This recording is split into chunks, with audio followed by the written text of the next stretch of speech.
You may have realized that being healthy feels different than it did in the past now that you're over 50. If you want to maximize your health potential but don't have time to read through overwhelming pages of Google links, this is the show for you. Welcome to Healthy Tips After 50. We love doing the research, finding solutions, talking to health experts, and learning what works and what doesn't. Now, your host. She spent the last 25 years dedicated to feeling her best and is here to share her best findings with you, Susan Rosen.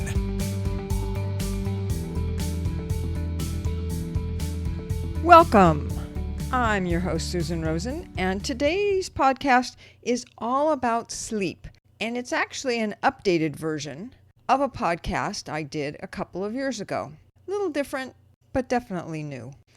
As those of us over 50 know very well, as with everything else, our quality of sleep is not as good as it used to be when we were younger.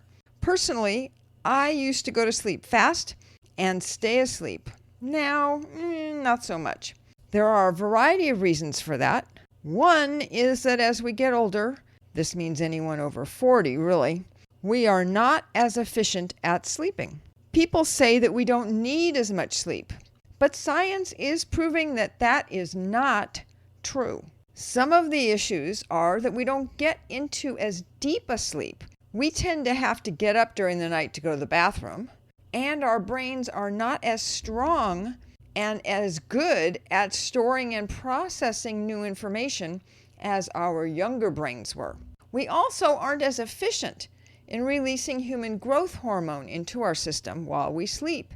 And it's during deep stage sleep that our body does all of its cleaning up, especially your brain, as well as the organizing and consolidating and practicing what we've learned that day. And you can learn more about that in a podcast that I did a couple of weeks ago having to do with memory.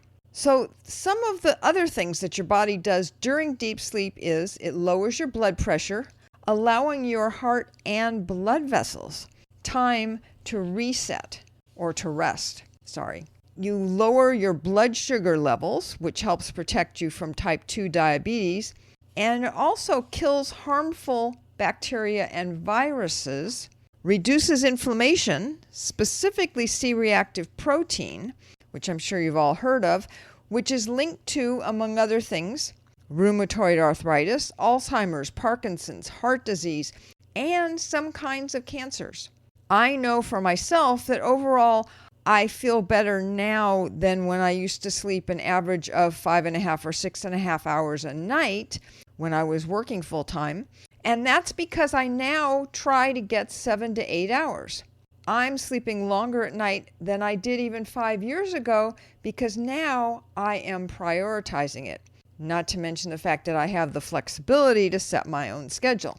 What a difference that has made to my health, my brain, and my overall life. The negative ramifications of not getting enough good, productive sleep are many. Just a few of them are weight gain, which is related to an increase in hunger and appetite due to increased ghrelin, which is a peptide that makes us hungry, and decreased leptin, which is a peptide that makes us feel full. So we eat more when we're tired. That makes sense. Heart disease and heart attacks related to the above activity that your body takes care of during sleep.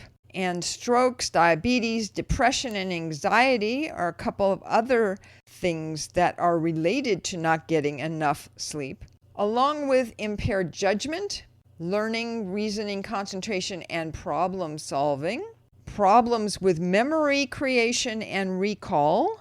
I have that, even though I'm getting more sleep. And it's also been linked to automobile crashes, which is interesting. And then surprisingly, it's also been linked to skin aging because our bodies release more of our stress hormone cortisol, which breaks down collagen, which we need to keep our skin smooth and elastic. It's always amazing to learn about how all of these things in our bodies are so connected. If you need any further proof about sleep deprivation, it has been connected and has been shown to play a role in the Chernobyl meltdown, the nuclear accident at 3 Mile Island, and the Exxon Valdez spill. And I'm sure there are others as well, but those are the biggies kind of in my lifetime and probably yours as well. Let's take a look at ways to get to sleep now and stay asleep. We can start with diet and food. Drinking too much alcohol can help you fall asleep faster, closer to passing out probably, but it also wakes you up when the alcohol wears off, interrupting the restorative sleep cycles that our brain needs to go through. And drinking too much or too close to bedtime can also make us snore, which again interferes with getting good productive sleep. If you have heartburn, then stay away from eating, especially spicy foods, within 3 to 4 hours of going to sleep. So the food has time to digest before you lie down. 2 things that can help to get you ready to sleep and keep you asleep are melatonin and magnesium. Melatonin is actually a hormone that is released from your pineal gland when it senses that it's getting dark. It doesn't actually help you get to sleep. It just tells your body that it's time to go to sleep, and it makes you feel sleepy. So the melatonin release starts to slow down once you're asleep and completely shuts off when your eyes sense the sunlight at dawn. There are some foods that have melatonin in them that may help you to get sleepy if it's getting late and you still feel wide awake. Some of those foods are tart cherries, oats, bananas, honey, and walnuts.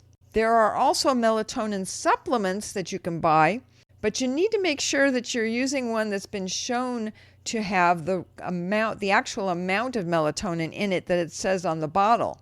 And there are some online sites who evaluate and report on different supplements. Consumer Lab, for instance, is one of those, because you want to make sure that not only does it have enough melatonin in it, you want to make sure that it doesn't have too much melatonin. Magnesium works differently from melatonin in that it can help to calm your body and your mind. It's especially helpful with nighttime muscle and leg cramps.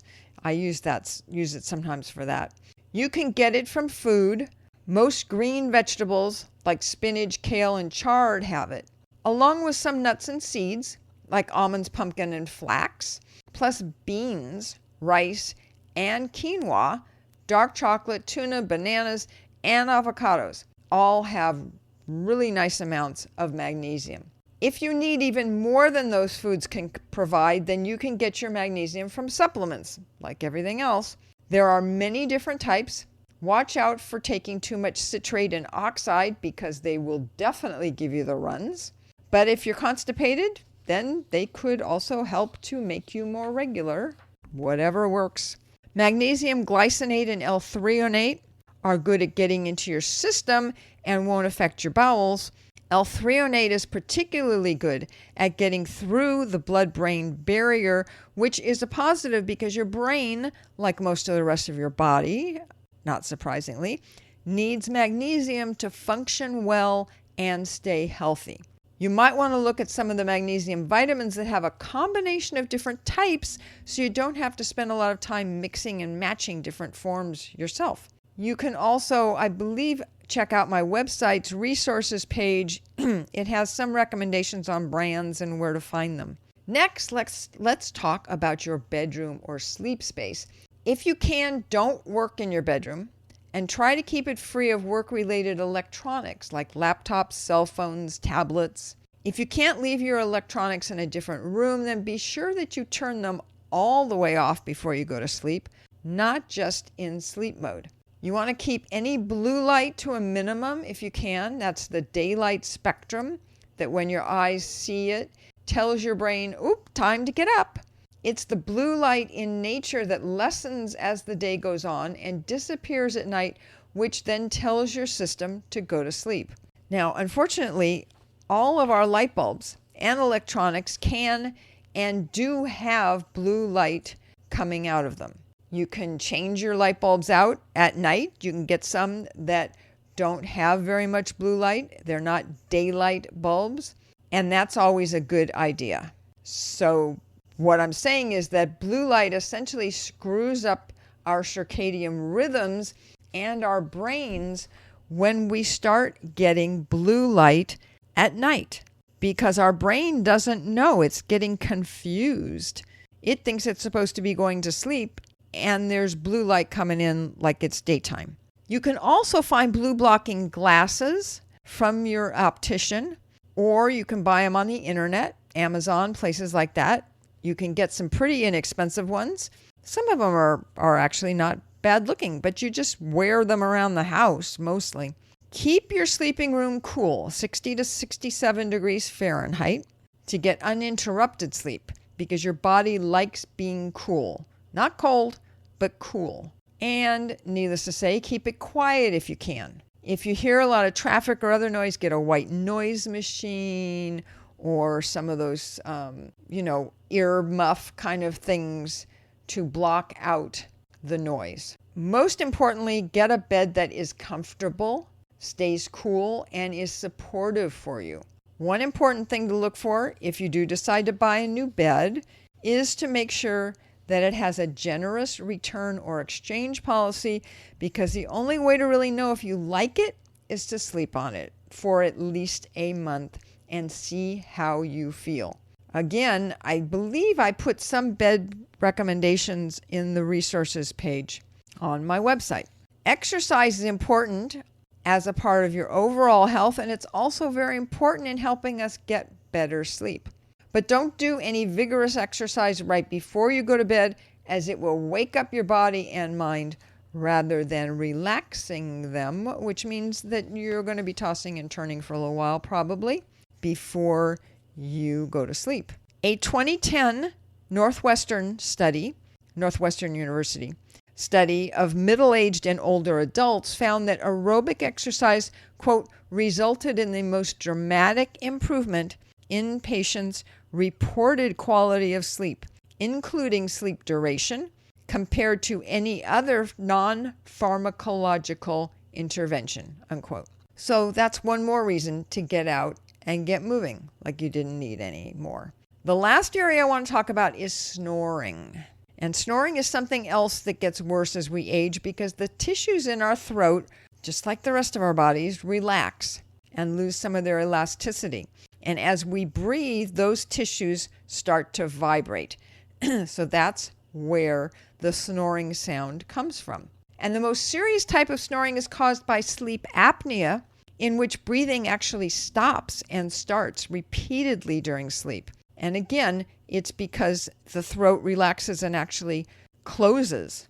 People with sleep apnea usually need to use a CPAP, that's C-P-A-P, as in Paul, machine, which delivers air pressure through a mask over your nose, which keeps your upper airway passages open, preventing the apnea and resulting snoring. You just have to worry about the sound of the machine. For most people, just start sleeping on your side. That'll reduce your snoring. And there are actually some other things you can also try to lessen your snoring. Things like losing weight if you're overweight, nasal strips that keep your nose open, treating your allergies if they're causing congestion, because lying down then makes you get even more congested. And there are other tips that you can find on the internet. The hardest part is finding the one that works best for you. For me, for instance, sleeping on my side works, but unfortunately, I like to sleep on my back. So even if I go to sleep on my side, I end up on my back. And then I get, poked. My husband will poke me in the shoulder or call my name and to wake me up a little bit and tells me to turn over. So much for uninterrupted sleep.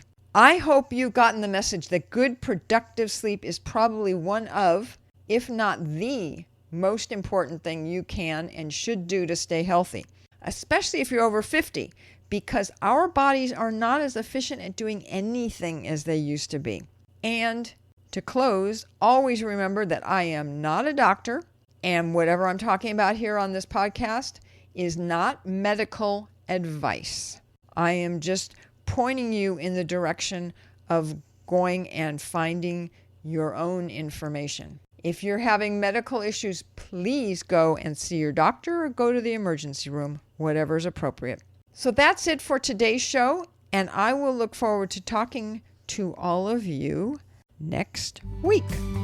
This has been Healthy Tips After 50 with Susan Rosen. To stay on the cutting edge of the most effective health strategies, subscribe to this podcast and let us know what you thought of the show with a comment or like on iTunes. Visit healthytipsafter50.com for this episode's show notes, more resources, and free offers.